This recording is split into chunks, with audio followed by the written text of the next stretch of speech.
नमस्कार। माली समाचार हिंदी में आपका स्वागत है। मैं दिनेश माली।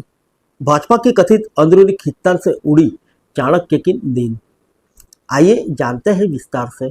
भाजपा के चाणक्य यानी रणनीतिकार अमित शाह ने डंडा चलाकर और फिर मरहम लगाकर तमाम सीटों का समीकरण तो जरूर बिठाया, लेकिन अंदरूनी खींचतान ने इसके बाद भी सरकार की नींद उड़ा दी है। बनारस के प्रांत प्रचारक स्तर के सूत्र भी मान रहे हैं कि लड़ाई थोड़ा कठिन हो गई है।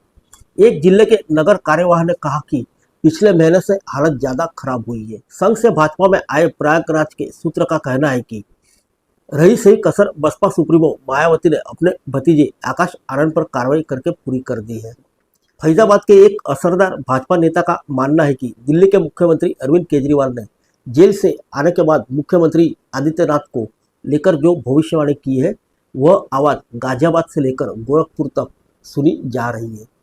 इसका नतीजा यह है कि जो विपक्ष राजनीतिक लड़ाई से बाहर था, अब तेजी से तमाम सीटों पर कड़ी चुनौती पेश कर रहा है।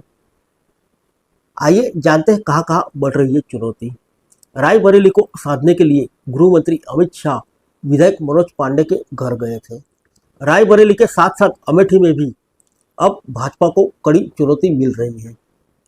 बेती के रघुराज प्रताप सिंह राजा भैया को मनाने की कोशिश की, लेकिन खास सफलता नहीं मिल पाई।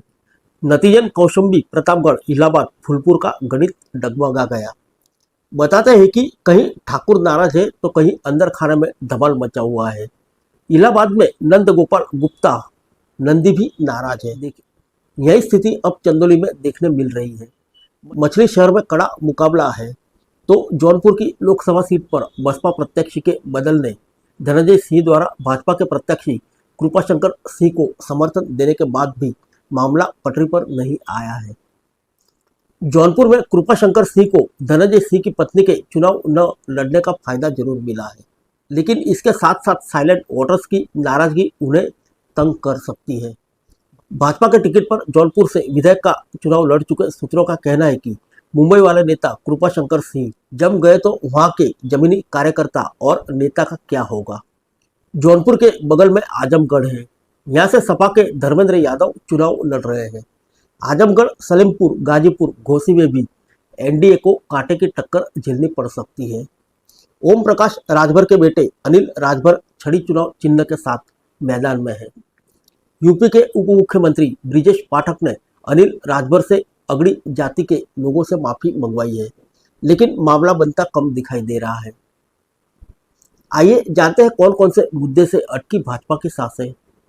यूपी में घूम रहे दर्जन भर से अधिक पत्रकार मित्र तमाम दलों के नेताओं और चुनाव सर्वेक्षण एजेंसियों के सूत्र बताते हैं कि इसमें सबसे असरदार कारण ठाकुर मतदाताओं की नाराजगी रही, जो पश्चिमी यूपी में शुरू हुई थी और भाजपा के शीर्ष नेतृत्व भी इनके दबाव में आ गया, लेकिन देरी से आया।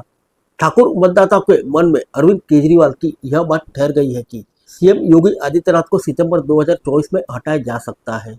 यह दावा गाजियाबाद से लेकर गोरखपुर तक चुपचाप जगह बनाए है। दूसरा बड़ा असरदार मुद्दा मायावती के अपने भतीजे आकाश आनंद पर कार्रवाई और अपने उम्मीदवारों को बदलना रहा।